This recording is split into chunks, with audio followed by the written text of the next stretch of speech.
ভেড়ার রোগবালাই কম হলেও ভেড়া তাপ সংবেদনশীল প্রাণী। অল্পতেই এদের ঠান্ডাজনিত অসুখ হতে পারে, তাই ভেড়ার বাসস্থানের বিষয়ে বিশেষ যত্নবান হতে হবে। খামার ব্যবস্থাপনায় ভেড়া পালন লাভজনক করতে হলে ভেড়ার জন্য পৃথক বাসস্থানের প্রয়োজন।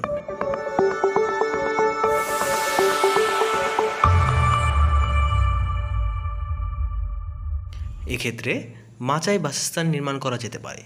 বাসস্থানে পর্যাপ্ত আলো বাতাসের ব্যবস্থা থাকতে হবে। বাসস্থান নিয়মিত পরিষ্কার পরিচ্ছন্ন থাকতে হবে।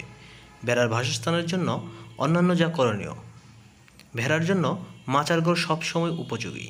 ভেড়ার শুষ্ক, উঁচু ও পানি জমে না এরূপ স্থানে ঘর নির্মাণ করা প্রয়োজন।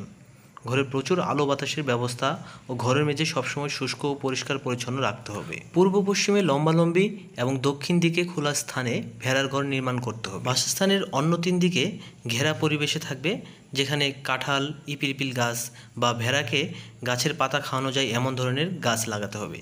একটি পূর্ণবয়স্ক ভেড়ার জন্য 1 থেকে 1.5 বর্গমিটার বা 10 থেকে 15 বর্গ ফুট এবং বাড়ন্ত বাচ্চার জন্য 0.3 থেকে 0.8 বর্গমিটার বা 3 থেকে 8 বর্গ ফুট জায়গা প্রয়োজন। এবার চলুন জেনে নেওয়া যাক কীভাবে মাচায় ভেড়ার ঘর নির্মাণ করবেন। ভেড়ার ঘরের ভিতর বাঁশ বা কাঠের মাচা তৈরি করে তার উপর ভেড়া রাখতে হবে। ভেড়ার ঘরের মাচার উচ্চতা 1 মিটার বা 3.33 ফুট এবং মাচা থেকে ছাদের উচ্চতা 1.8 থেকে 2.4 মিটার বা 6 থেকে 8 ফুট হবে।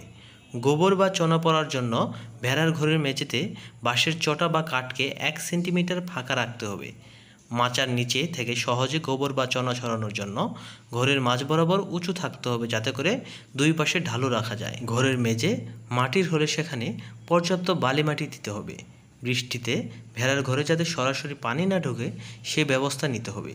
শীতকালে রাতের বেলায় মাচার উপরের দেয়ালে চট দিয়ে ঢেকে দিতে হবে, যেন ভেড়ার ঠান্ডা না লাগে। এই নিয়মে ঘর তৈরি করলে ভেড়া স্বাভাবিকভাবে সুস্থ থাকবে। ভিডিওটি ভালো লাগলে সবাই লাইক, কমেন্ট, সাবস্ক্রাইব করুন এবং পাশে থাকা বেল আইকনটি ক্লিক করে রাখুন। ধন্যবাদ সবাইকে।